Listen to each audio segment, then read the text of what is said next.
Hello बच्चा लोग, क्या हाल चाल है। आई थिंक आप लोग अच्छे होंगे और सेफ रहना भी बहुत जरूरी है क्योंकि आप लोगों को आपका एग्जाम देना ही है। ठीक है।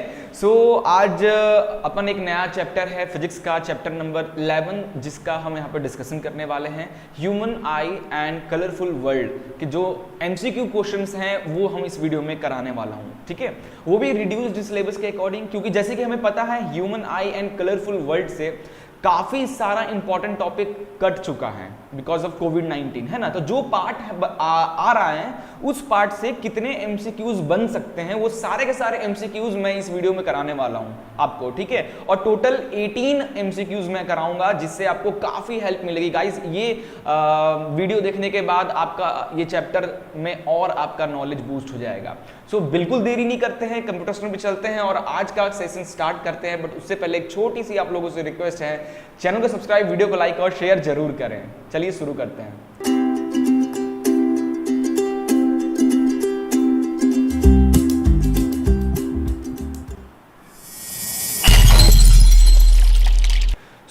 बच्चा लोग, chapter number 11 human eyes and colourful world, class 10th का टॉपिक है फिजिक्स का। और ये बोर्ड एग्जाम 2021 के लिए स्पेशली बना रहा हूं उन बच्चों के लिए जो जिनका अगले महीने एग्जाम होने को है। ठीक है, मल्टीपल चॉइस क्वेश्चन रहेगा गाइज। ये हमारी थर्ड सीरीज चल रही है। फर्स्ट सीरीज में मैंने इस चैप्टर का मोस्ट वन शॉट रिवीजन करा चुका हूं। सेकेंड सीरीज में इस चैप्टर से मैंने प्रीवियस ईयर क्वेश्चंस करा दिया है and this is the third series जहां पे इस चैप्टर से हम आपको एमसीक्यूज कराने वाले हैं, वो भी अकॉर्डिंग टू रिड्यूस सिलेबस हमारी पूरी सीरीज चल रही है ना। तो चलिए स्टार्ट करते हैं। आज आपके स्क्रीन पे सबसे पहला क्वेश्चन, और इस क्वेश्चन का आंसर पढ़ते ही आपको सबसे पहले कमेंट करना है। ठीक है, मैं बताऊं उससे पहले आप हमें कमेंट करो। देखो यार, क्या होता है ना, आप सिर्फ मोबाइल लेकर बैठे हो तो मजा नहीं है, इसमें आप भी कुछ सीख नहीं रहे हो, है ना। तो या तो ऐसा अगर कर रहे हो कि मैं जो क्वेश्चंस दिखा रहा हूं आप उसे नोट कर रहे हो, then it's good. Otherwise normally देख रहे हो एमसीक्यूज, तो बहुत बच्चे 90-80% जो स्टूडेंट्स होते हैं वो एमसीक्यूज को वीडियोस जस्ट देखते रहते हैं। तो यार आप कमेंट करो, एक्टिवनेस दिखाओगे ना इसमें, तो क्या होगा कि आपको थोड़ा सा तो बूस्ट होगा, है ना। चलिए, तो आई थिंक अभी तक तो इस क्वेश्चन का आंसर आपको बन गया होगा। When a beam of white light falls on a glass prism, the color of light which will deviated least is, हमें पता है बच्चा लोग कि ये एक प्रिज्म है। इस प्रिज्म से जब भी कोई light incident, white light incident करती है तो टकराने के बाद काफी सारी लाइट्स निकलती है ना, काफी सारी लाइट निकलती है ना। सबसे ऊपर रहता है रेड और सबसे नीचे रहता है वॉयलेट। ऐसा क्यों होता है? रेड लो कम डेविएट हो रहा है। देखो एक्चुअल में लाइट को जाना चाहिए कहाँ, ये ऐसे निकलना चाहिए, बट ये थोड़ा सा बेंड तो हुआ, बट रेड ये लीस्ट हुआ, कम डेविएट किया, और वॉयलेट बहुत ज़्यादा डेविएट किया। देखो ना, ये एंगल और ये एंगल में बहुत डिफरेंस है ना। तो ऐसा क्यों हुआ, यही डेविएशन एक्चुअली पूछ रहा है इस क्वेश्चन में आपसे। तो when a beam of white light falls on a glass frame, the colour of light which will deviate least, सबसे कम डेविएट कौन सा? Violet, red, green, blue. Red, option B is your right answer. ठीक है, चलिए आगे चलते हैं। The star appear shifted from their actual position due to phenomenon of. ठीक है, अगर देखो आपने अर्थ पे हो, ठीक है, आप अगर अर्थ पे हो, ये आप हो और ये हमारा अर्थ है, स्टार की एक्चुअल पोजीशन ये रहती है ना, स्टार की एक्चुअल पोजीशन ये रहती है, तो आपको स्टार यहां दिखना चाहिए ना, बट आपको स्टार यहां क्यों दिखता है, यहां क्यों दिखता है? ये इतना शिफ्टिंग क्यों हुआ? बिकॉज ऑफ यहाँ पे जो एटमॉस्फेयर के लेयर हैं वैक्यूम से, और आपके बीच में एटमॉस्फेयर के लेयर है ना, अब हर लेयर कुछ ना कुछ तो डेंस होगा, तो लाइट डेविएट करेगी। तो because of diffraction, scattering, refraction या रिफ्लेक्शन, किसकी वजह से हो रहा है? रिफ्रैक्शन ऑफ लाइट का denser to rare, rare to denser, इतने सारे लेयर्स हैं, कोई डेंस है कोई रेयर है, तो आपकी लाइट की बेंडिंग यहाँ पे हो रही, जिसकी वजह से एक्चुअल आपको स्टार जहां है वहां ना दिखकर थोड़ा सा ऊपर दिख रहा है आपको, है ना। So because of refraction of light, या फिर दूसरा नाम इसको एटमॉस्फेरिक रिफ्रैक्शन भी कहते हैं। अगर ऑप्शन में आ जाता एटमॉस्फेरिक रिफ्रैक्शन, अपन उसको भी टिक करते हैं, है ना। चलिए आगे चलते हैं। अगला क्वेश्चन है, That is blue color of sky is due to phenomenon of, sky का कलर ब्लू क्यों होता है? कौन से फिनोमिनन की वजह से स्काई का कलर ब्लू होता है? बताइए जल्दी से, बताइए। रिफ्लेक्शन, रिफ्रैक्शन, डिस्पर्सन या स्कैटरिंग? तो ये आंसर क्या हो जाएगा? जल्दी बताओ, बहुत बच्चे तो गलत आंसर कर दिए, छोटी छोटी गलतियां हो जाती है। बिकॉज बच्चा लोग स्कैटरिंग ऑफ लाइट की वजह से हमारा स्काई ब्लू कलर का दिखता है, हमेशा नहीं, कभी कभी, है ना। क्यों ऐसा होता है? क्योंकि यार देखो सनलाइट ये हमारा अर्थ है, ये हमारा अर्थ है, सनलाइट यहाँ से आ रही है, सनलाइट यहाँ से आ रही है ना, लाइट आ रही है, आ रही है, आ रही है।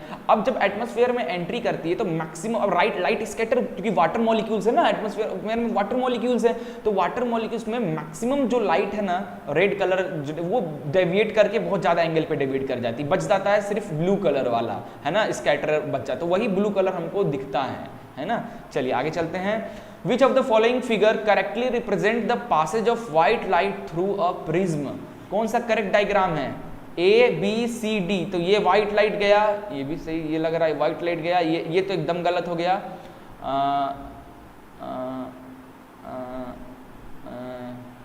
ये ऑप्शन भी गलत हो जाएगा। क्यों ये ऑप्शन गलत हो जाएगा? कि जब व्हाइट लाइट जाती है बच्चा लोग, तो यहाँ पे हम स्कैटरिंग डिस्पर्सन होता है, काफी सारे लाइट्स दिखते हैं ना, तो हमें ये ऑप्शन भी गलत हो गया। तो ये ऑप्शन देखो सबसे ऊपर रहता है रेड और नीचे रहता है बी, तो ये भी गलत हो गया। Option A is your right answer, याद रखना ये चीज, ठीक है। चलिए आगे चलते हैं। Question number 5। In which of the following cases will no dispersion take place when sunlight passes through it? यहां भी डिस्पर्सन दिखेगा, यहां भी डिस्पर्सन दिखेगा, क्योंकि प्रिज्म है, यहां भी डिस्पर्सन दिखेगा। एक यही है ग्लास स्लैब, ग्लास स्लैब में डिस्पर्सन नहीं दिखता है, ठीक है। प्रिज्म की खासियत होती है, ठीक है, 2 ट्रायंगुलर शेप और 3 रेक्टेंगुलर होते हैं, उसकी खासियत होती है कि वो व्हाइट लाइट को डिस्पर्स कर देता है नंबर ऑफ कलर्स में, बाकी और कोई ऑब्जेक्ट नहीं कर सकता, ग्लास प्रिज्म नहीं कर सकता। So glass prism is the answer. चलिए 6th क्वेश्चन है। At noon the sun appears white, ठीक है, नून यानी 12 से 2 बजे के बीच में आप देखोगे सन आपके ऊपर रहता है, तो उस टाइम पे सन व्हाइट कलर का क्यों दिखता है?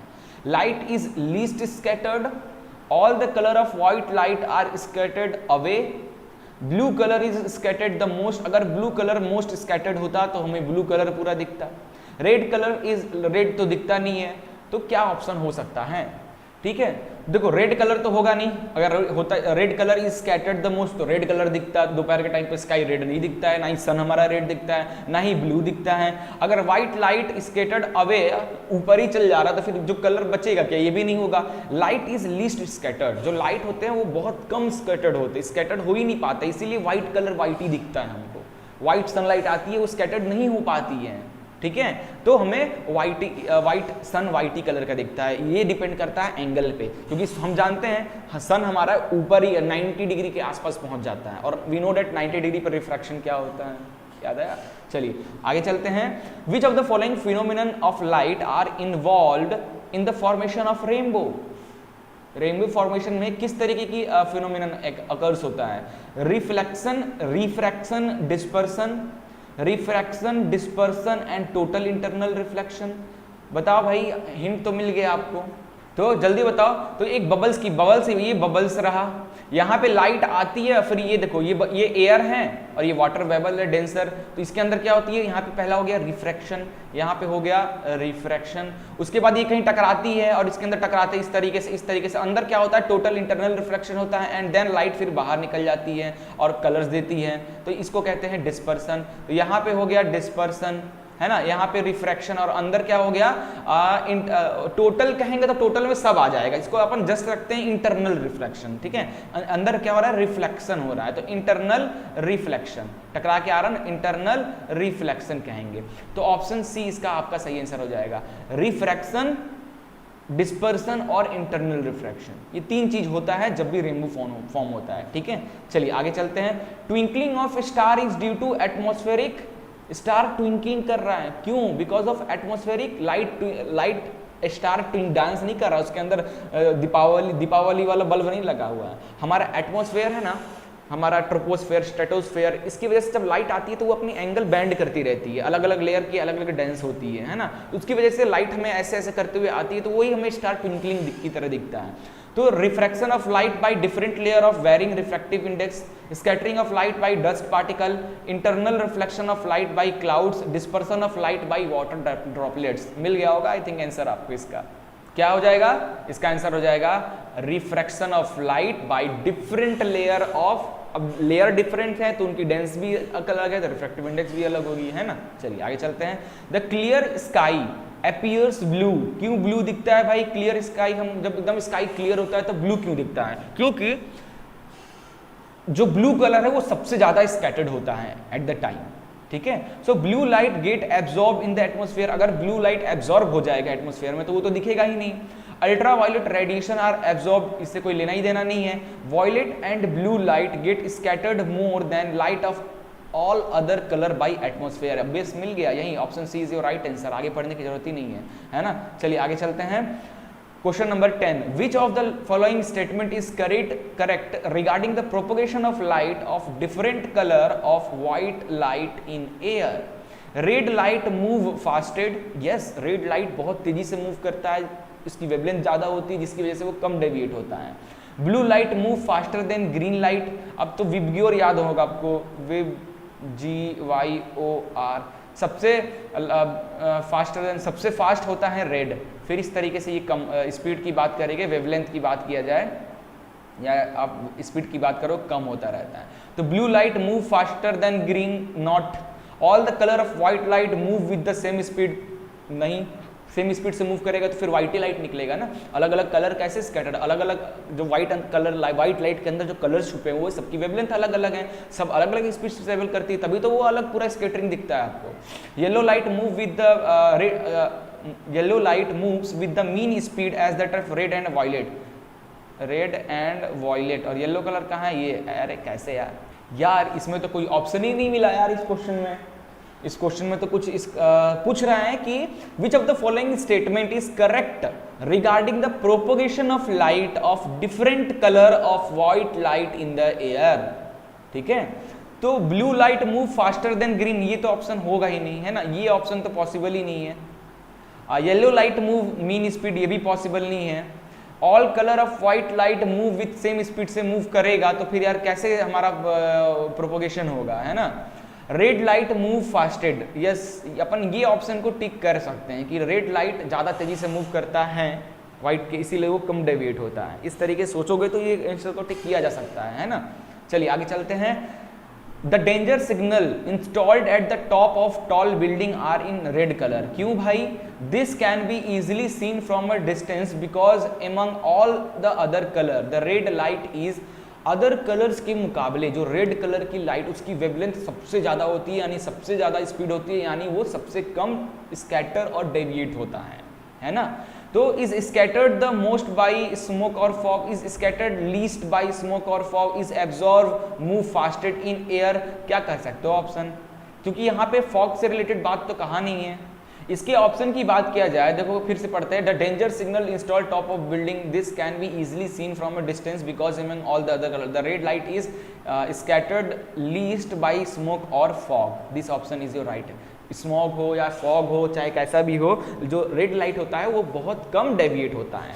मूव फास्टेड इन एयर, कुछ बच्चे इसको टिक कर सकते हैं, ये गलत हो जाएगा। जब एयर में तो नॉर्मली मूव करती है, एयर में तो कोई डेंसिटी, एयर में तो व्हाइट लाइट ही ट्रेवल करती है ना, तो डिस्पर्सन अगर देखना है तो उसके लिए फॉग या कुछ ऐसा होना चाहिए ना, लाइक दैट, है ना। चलिए आगे चलते हैं। Which of the following phenomenon contributes significantly to the reddish appearance of sun at the sunrise and sunset? जब हमारा सन सनराइज और सनसेट की समय रेडिश कलर का क्यों दिखता है? Because of dispersion, scattering, total internal refraction या refraction of light from the earth, क्या होगा बताइए इसका answer?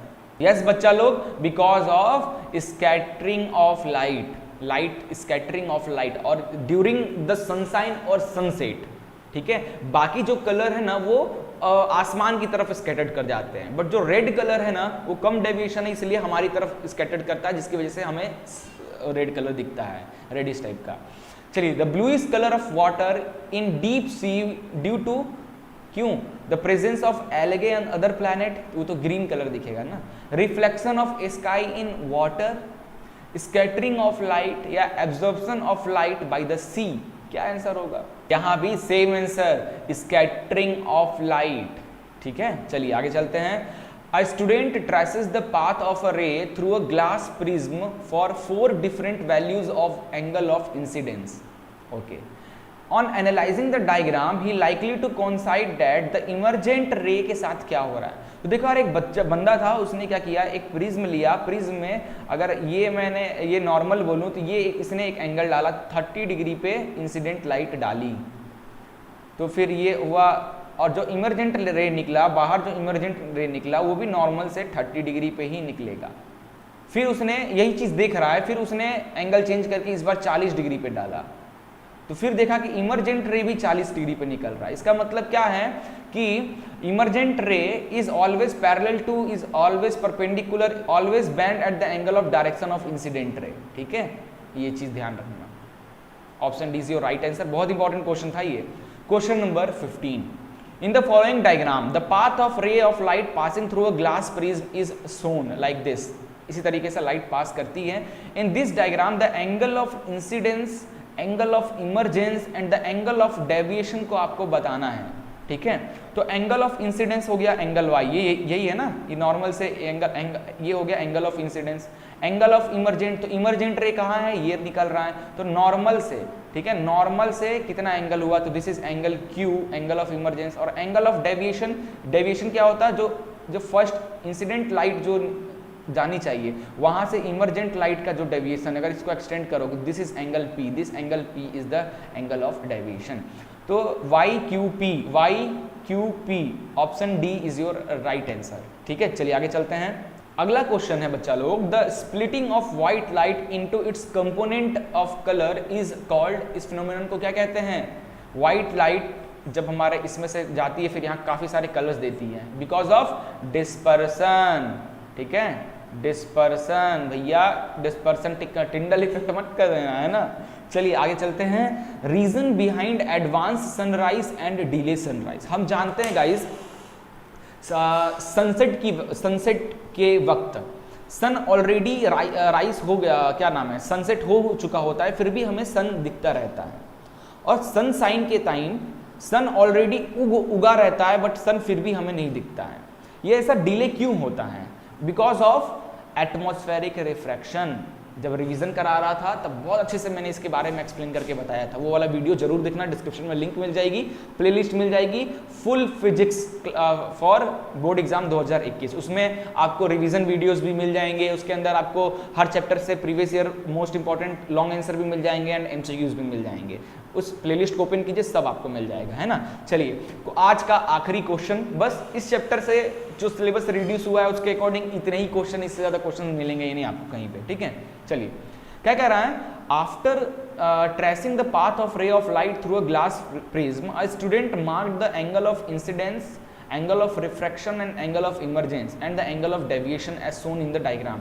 The correctly marked angles are, इसमें से एक बंदा था, उसने एक प्रिज्म में लाइट डाला और सारे एंगल्स को डिनोट किया।